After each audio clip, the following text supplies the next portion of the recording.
Hi, welcome to class. I'm Jennifer of Unset Ways Yoga and Mindful Movement, and today's class is called Surrender to the Unknown. Now, the idea of surrender is not to be passive or uncaring about a situation, but to learn how to release from the panic and trying to understand, control, or escape a situation. So, whatever your ideas around surrender are right now, I hope that we can frame it as a tool to find inner strength and to respond with clarity and hope. So, let's practice today. I'd like to start in Malasana, which is the yogi squat. So, we'll have feet a bit wider than hip width. And if you do have any problems with, say, plantar fasciitis, any tension in your feet, you're welcome to roll up a blanket to create a little wedge underneath your heels. As well, if you have sensitive knees, maybe adding a block to sit on, and you can play with the height of the block, can take the pressure off the knees as you're sitting in this shape. So you are welcome to have your hands down on the floor where we can increase the amount of grounded contact that we have with the earth. Or if you'd like to place your hands in prayer position up at the heart area, that allows us to use our elbows pressing open our inner thighs, allowing us a little stretch there. But most importantly, let's take this time to connect with our breath. So let's together take a couple of nice deep breaths in and open mouth exhales to sigh out our current tensions. So inhale deeply and exhale out, settling into our space. Another nice deep breath in and exhale. And now you're welcome to keep just a nice gentle gaze in front of you, or if you feel comfortable to do so, go ahead and close your eyes and turn inward, just starting to focus on your own breath as it's naturally occurring. Do you find it still to be a quick pace, or maybe sort of shallow? You haven't been breathing very deeply. And let's just observe what that is at this moment.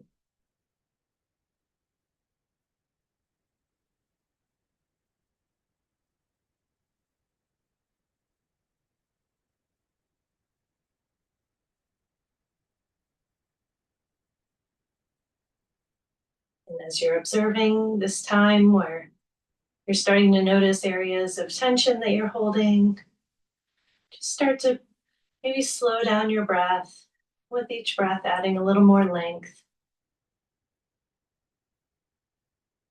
letting that belly expand on the inhale.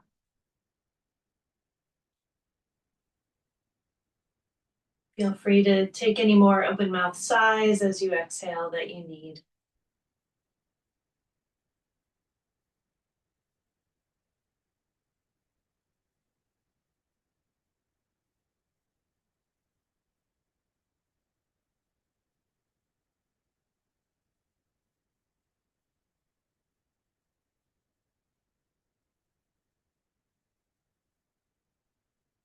And now gently, when you're ready, let's raise up those hips. If you do have any wedge underneath your heels, you might want to remove that, but we'll keep a nice bent knee, keeping any stress off of tension in the feet.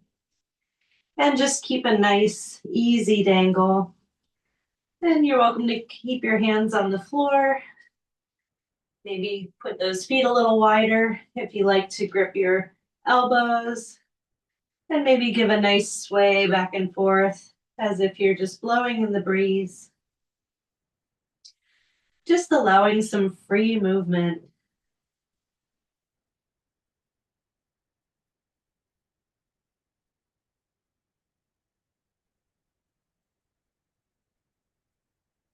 Remove any feelings of feeling stuck or frozen in tension by just moving freely and following your breath.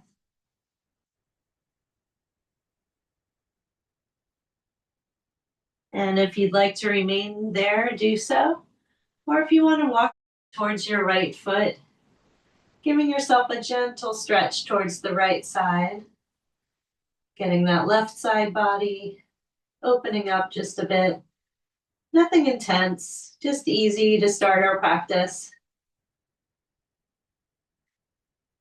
And slowly walk to the other side, reaching towards the left foot.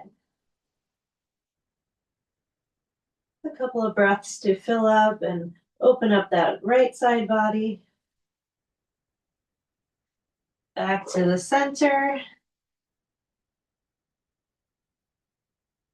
And we'll step the feet in just a little bit. Coming back down into Malasana just for a moment to ground ourselves. One more nice deep breath in. And a gentle breath out.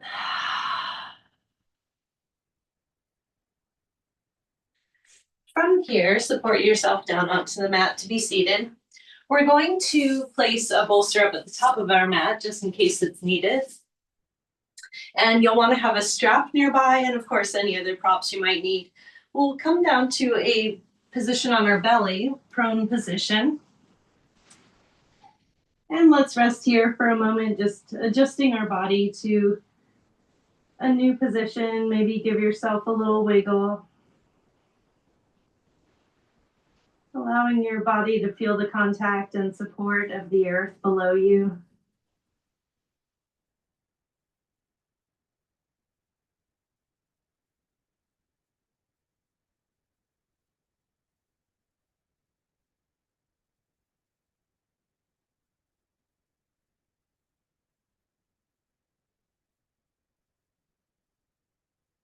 And then let's take our elbows and forearms. We'll have them just in front of the shoulders, not tight in like cobra, close to the body. And we're going to take an inhale, rising upward. Doing a nice extension here. Now, if this is too compressive on the lumbar spine, I will show you here something that you can do to give a little more support to the spine. So you could place a bolster underneath your hips and then have your arms out straight like seal instead of the bent forearms. And that can take pressure off your back. So you may need to play with the positioning just a bit until it feels just right. Let's enjoy a few breaths here.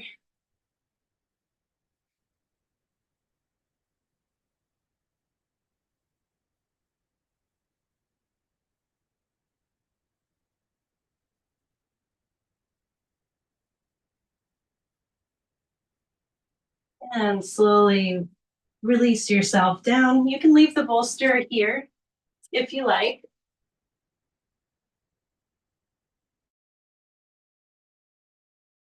Next, we're going to take a frog leg with the left leg. Now, this can add compression to the lumbar spine. So if you are up on a bolster, that may help. Or you may just leave out the frog leg altogether and we'll rise up again without that. So we'll take our arms in either Sphinx or seal, pressing into our hands and forearms and rising up once again.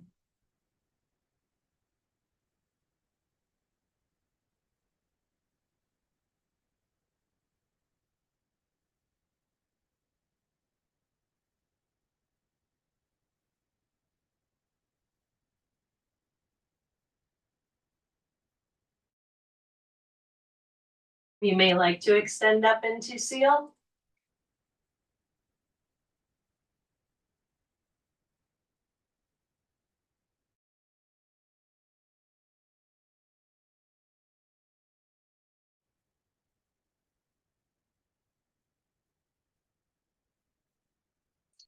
And release back down. We'll keep the frog leg if you'd like to. And from here, we're going to weave the right arm under the left, coming back to rest our head on our left hand, or you can bring a pillow in, whichever works for you. Resting here for a moment. If you can, keep your hips facing down towards the mat and allowing your body to enjoy a nice twist in the upper spine.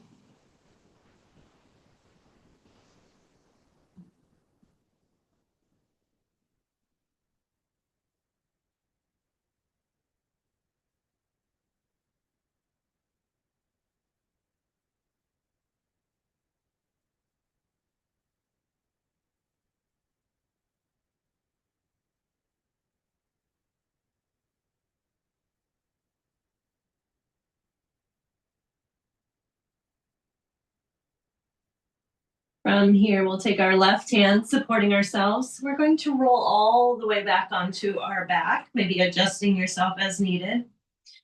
And then we'll bring the left bent knee towards the armpit there. So if this is too uncomfortable to compress on the knee like this, you are welcome to bring a strap in and pull your bent leg towards your left armpit as is comfortable. So whatever you need today will be perfect.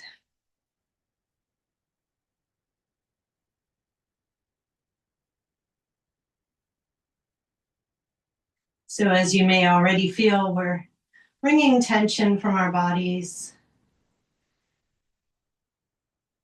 In all of these positions, you may notice new areas of tension that you didn't realize you were holding, and each one can help us access those and breathe into that physical holding, chronic tension perhaps, and release and let that go. And sometimes that may feel only for a moment, but the longer you practice, the more that you might go through your day, and in another situation, you may realize, oh, I'm holding tension in that area again. And you might be able to take a moment, even just 10 seconds. Take a couple of nice deep breaths, releasing the tension from that shoulder area or your stomach feeling tied up in knots. And then that may give you a new sense of lightness or clarity to return to your task or whatever's happening in your day. So we can keep these lessons beyond class as well. So this is just the practice. Then we take it into the real world. And when you're ready, we'll release that strap or your knee. Gently, let's guide that back over, rolling all the way back over to your belly. And adjusting yourself on your mat as necessary. And let's take that brief rest, kind of a face down Shavasana, if you will.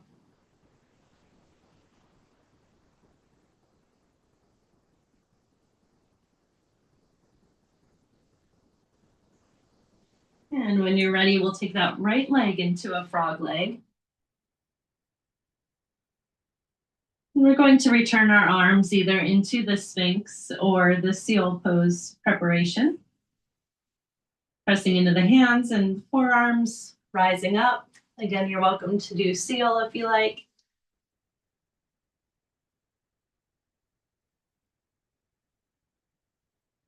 Giving a nice extension into those left hip flexors in this case.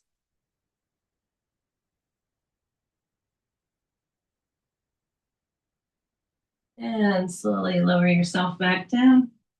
Keeping that frog leg. This time we'll weave the left arm underneath the right, using the right hand as a pillow, or again, bringing your bolster in towards your head for a proper pillow.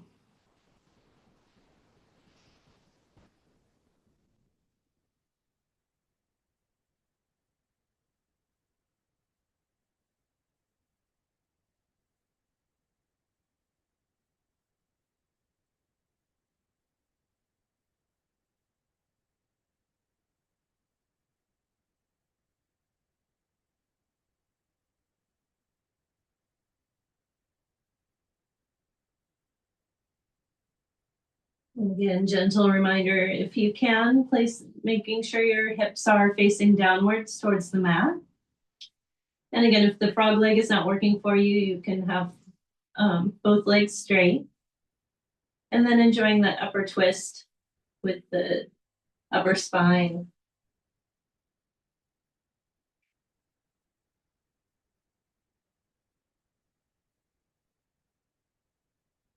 And then when you're ready, go ahead and push yourself over gently, adjusting as necessary to stay on your mat.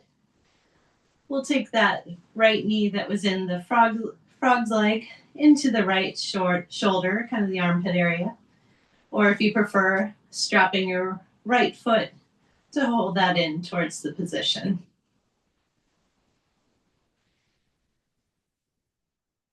In all of the practices I offer, I try to show as many options as possible.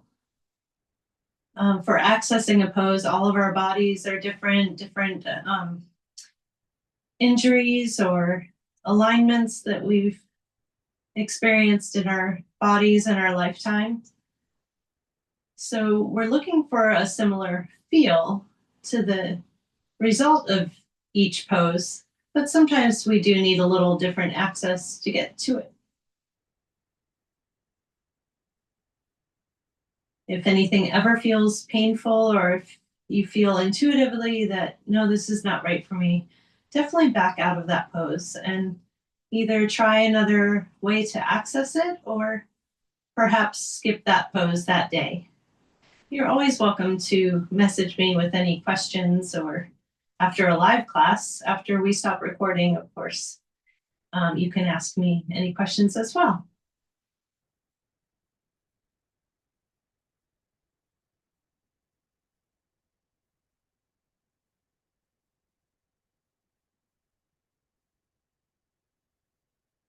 And as always, back to that breath, allowing that belly to fill up with nice oxygenated air to get all through our circulation, nourishing us, and expelling what we don't need with each exhale. From here, gently roll yourself back towards the left, coming back to your belly, and a brief prone shavasana.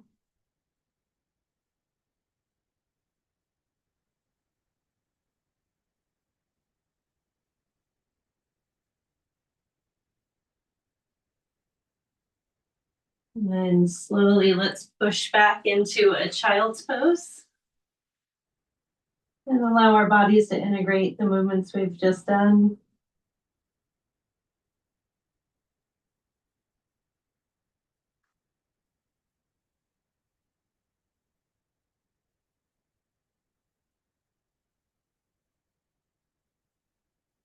And gently press yourself up towards seated. So next we are going to be doing a heart opening pose. We're going to be using our blocks, and you're welcome to put any cushion you want over your blocks. If your blocks are harder, I have the cork blocks. Some people may have wood. These are a little harder than the foam blocks, of course. So whatever you need. The important part is the placement. This top one will go across, supporting our skull.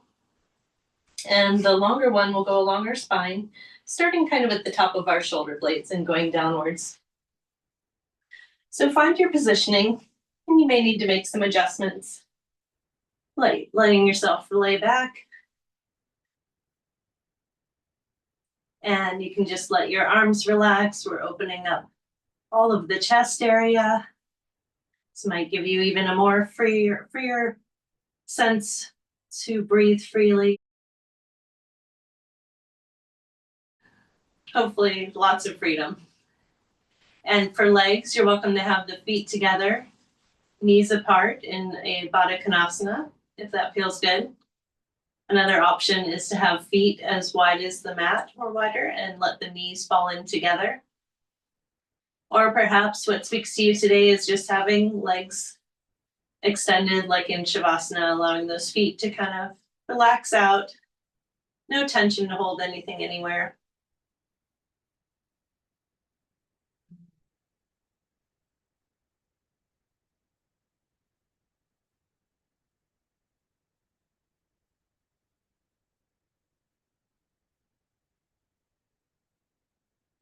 And so there's two ways that we've been practicing today to approach surrender.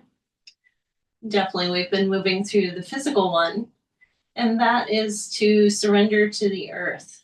And we've been doing a lot of mat work today, of course. And this allows us time and gravity to release our bodies, release the tension, feel supported by our props, and to just let go of having to hold ourselves up or to tense and brace for a moment. we can allow our bodies to relax and rest. Another aspect has been mentally. So with each movement into stillness, when we're focusing on our breath, we're helping our mind to break the cycle of the rumination or the overactive thoughts that can activate even more resistance to our circumstances. So every time we're resisting, we're creating tension not only in our mind, but in our bodies as well. And we shouldn't feel punished for that. That's natural. But if we can recognize when that's happening and observe our thoughts and observe our tendencies, then perhaps we can find a way to let that go. And that way is to focus on the breath and maybe take a moment to remind yourself of what your strengths are, what you're grateful for, anything that can break the cycle of the thoughts that are troubling you. And then once you remember your strength, your inner strength and your power, you can approach those situations with more strength and power, and hopefully with a clearer mind that may provide you with answers or the ability to go with the flow. So let's take a couple more breaths here.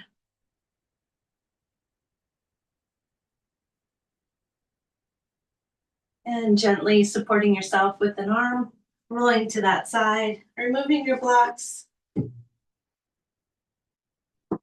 And let's spill back onto the mat for a temporary, momentary Shavasana. Once again, noticing the difference in your body, where you've had support and where the positioning is changing. Maybe how that released tension and opened you up to more relaxation.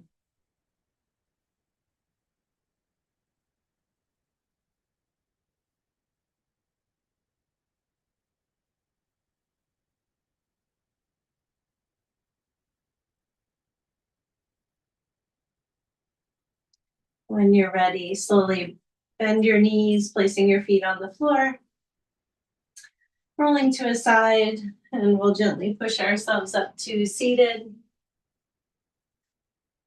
So we're going to like to bring perhaps some bolsters onto the mat. I would encourage this being a restorative practice, and in terms of feeling supported today, I would definitely encourage you using some prop for this pose. We'll be doing a reclined Virasana, Soothe Virasana. And some people may be able to lay just flat back on their mat, but having even just a folded blanket or a bolster can really increase the amount of comfort that we're looking for today. So I like to even create a sort of ramp. So I'll take my bolster and make sort of a pillow there. So whatever you need, go ahead and make your little space all ready there. Again, we'll be setting up in Virasana. We'll have our feet hugging the back of the bolster, and our hips are off the bolster. However, you can bring a block in if you like, in between your ankles to sit on. If that gives you more support, that may take some pressure off the low back with a reclined position as well. So whatever you need today. And we will, from here, take our right leg and bend that, so having the foot firmly on the floor. Still hugging that left foot into the bolster, and then slowly find your way coming back onto the bolster. Making sure that your head is supported. Maybe you need to add an extra pillow. We just don't want your head just dangling off the top there.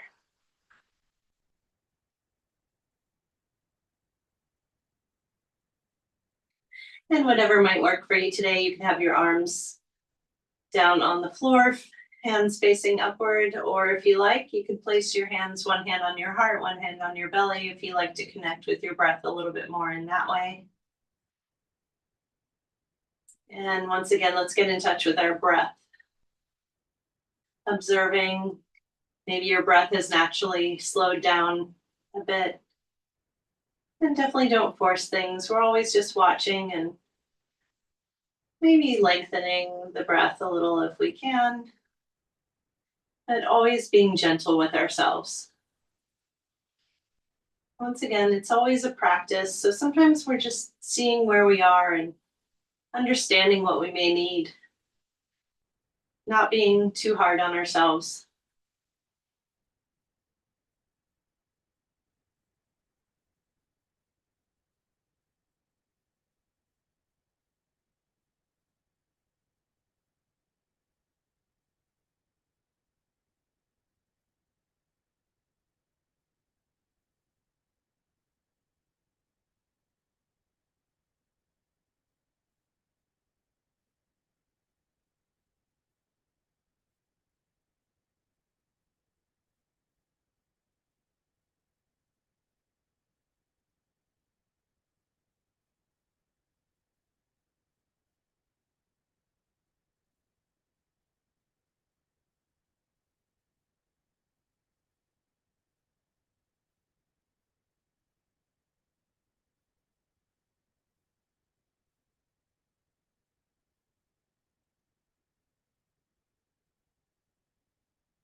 Let's take a couple more breaths here.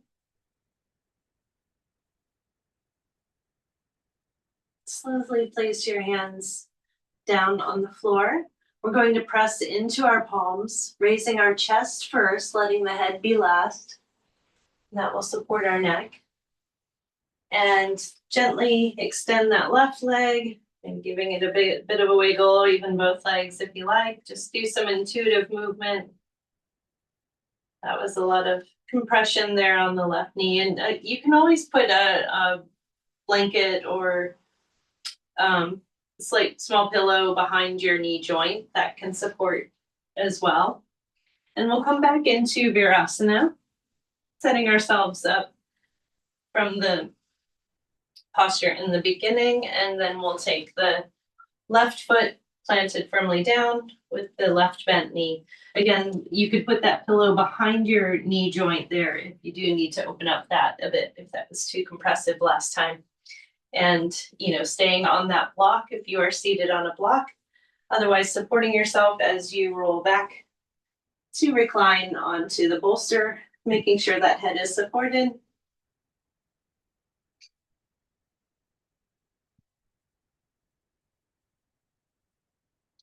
And once again, finding your breath.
This is another perfect time to give a scan from head to toe. Do you still feel any tension in your forehead? Maybe try to unfurrow those brows. Release tension in your jaw. It's easy to still be clenching your jaw even when you don't think you are. So placing some space in between those back molars.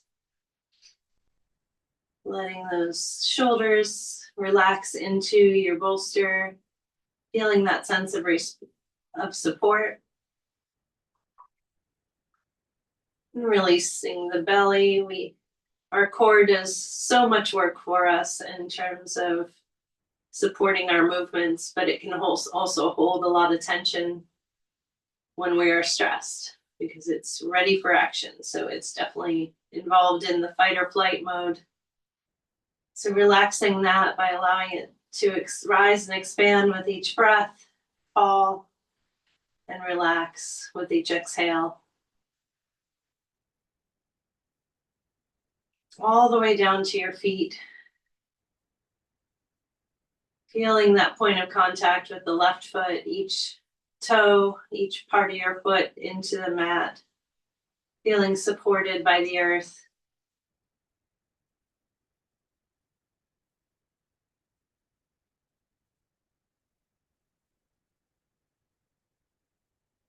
And when you're ready, let's press those hands. Again, rising with the chest first, head last. Coming back up to seated, slowly lower yourself onto a hip perhaps. Bringing those legs out in front of you, giving them a little wiggle. You could even bring your legs up into windshield wiper, whatever you feel you need. And go ahead and do that. And from here, we're going to go into caterpillar, so a forward fold. You may like to have that bolster in front of you. Again, today's very restorative, very supportive measures. So even some people do like to go down to the ground, and again, the earth can be supportive in this way too, but perhaps you want a little bit more cushioning today. So if you do need some more support in your lumbar spine, perhaps bringing, or if you have tight hamstrings as well, perhaps bringing a rolled up blanket to wedge under your hips can be a good idea. That helps our hips to be tilted forward a bit and takes pressure off the lumbar spine. We don't want to be rounded or dumping into those lumbar vertebrae that could do more harm and pressure. So we'll get ourselves comfortable. We'll have our feet a little bit wider than a normal forward fold. And we will, you're welcome to have your bolster ready. So we'll hinge from the hips and then slowly round down, which is the essence of caterpillar. So with this rounding down, we may feel the release along the entire back line of our spine. And that can help open up our ribs for expansion in our breathing as well.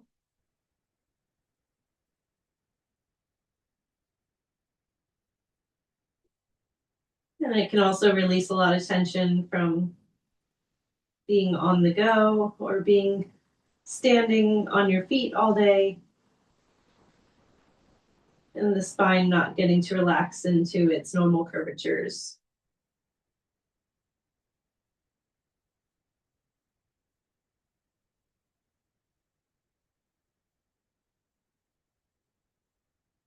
So with caterpillar is a great study in terms of letting go and surrendering into the unknown. The caterpillar is born and goes about its life and works hard to build a cocoon. And then it just lets go and allows itself to transform into a whole nother being.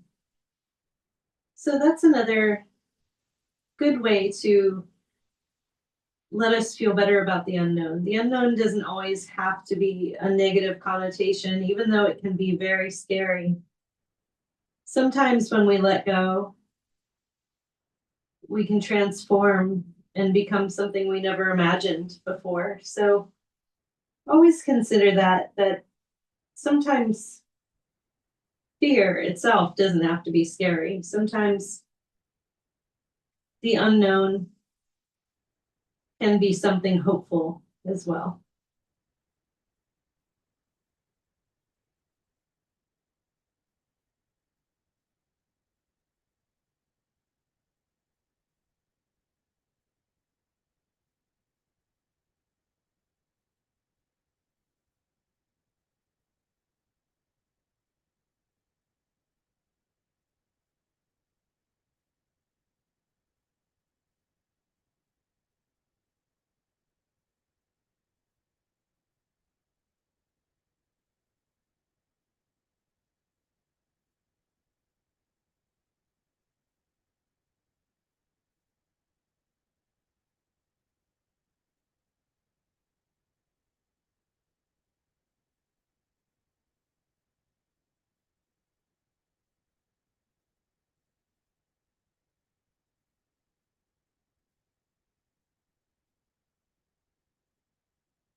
Take a couple more nice deep breaths in and exhales, letting go of our tension. And then gently roll yourself back up. And you're welcome to keep your bolster if you like to have under your knees, or bring in any blankets or additional pillows you'd like to have for support. We're going to go into Shavasana. So go ahead and make yourself comfortable into your Shavasana today. You're welcome to use an eye pillow if you like, covering your eyes to allow yourself some rest and no tension in your eyes and your forehead. Again, allowing your body to recalibrate from all of the movement today and allowing ourselves to fully relax in what we loosened and unwound and untensed today. So just a few more words as you're getting ready to turn into the silence of your contemplation. In times of uncertainty and overwhelm, we often desperately try to understand or to question why, or to form an escape plan for self-preservation. The unknown can be very scary and very uncomfortable to feel internally, physically, as well as mentally. Some turn it over to a faith in a higher power. And we can also look at it as a lesson in our yogic studies, aparigraha, which encompasses a number of ways to let go. And in this practice, we practice aparigraha by letting go, surrendering into the earth, letting go of that tension, letting go of that sense that we need to be in fight or flight and preparing for something, and allowing our bodies to recharge. We take that moment into meditation when we're following our breath. That allows our mind to rest and to stop the rumination pattern, or to recognize that it's there, where you're not in a position of judgment. We just want to recognize what is happening so that maybe we can soothe ourselves and care for ourselves better. And then, of course, come back stronger. So when we're in these positions of meditation and examining our mind and our reactions, what we can do is keep coming back to that breath, reminding ourselves of our inner strengths. Even if you make a list and think of these things one at a time, like, I can do this, I'm great at that. That's a great practice. As well, reminding you of things that you're grateful for, things that you have in your life that are beneficial to your well-being or to the well-being of your family, and that you're grateful for your community. So by focusing on these things that are in the present, your breath, what you're thankful for now, what you can do now, those are all things that keep us in the present. And staying in the present can keep us from the anxiety of worrying about the future or worrying about the past even. So surrendering can help us silence those worries, or maybe not silence them, they might still be there, but to ease them a bit and to focus on the strengths so that when we do go back and deal with our life situations, we may have a better sense of clarity. We may have a better recognition of what our strengths are in order to deal with them, because the fight or flight can make us forget these things. So we want to remember the good things to overcome the worries. So I'll let you turn over into your silence now and enjoy a lovely Shavasana. And I invite you, even beyond the end of class today, to stay in Shavasana as long as you need for your own contemplation. So let's just take one more nice deep breath in together today. Nice big exhale. Take as much time as you need, and I will see you next time. Namaste.